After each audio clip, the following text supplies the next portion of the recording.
Papalaki ang tulong nito. You know, before, nung wala pa itong cancer center natin, our patients will be referred to Manila and they have to wait up to 6 months to be treated. Yung mga iba, minamalas, siyempre, didisgrasya na sa sakit nila, hindi na makahintay dun sa schedule nilang consultation sa Manila. So, the Department of Health, in coordination with Regional Medical Center, had decentralized now the different services.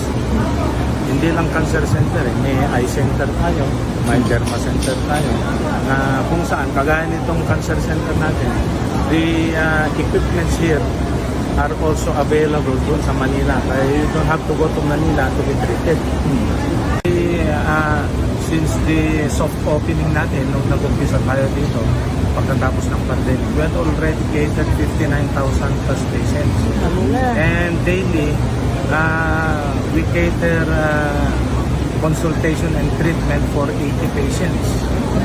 Napakaraming cancer patients ngayon.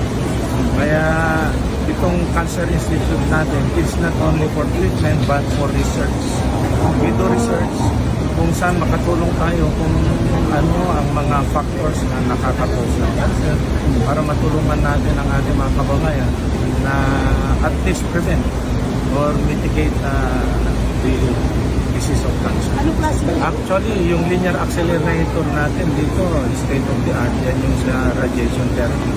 We have brachytherapy, we have mammography, and soon, pag natapos po itong ating nuclear medicine din, pwede na ho tayong mag-cater ng mga yung radioactive iodine i-implant sa pasyente. Saka meron tayong SPECT-CT na darating na machine na ibibigay na naman ng ating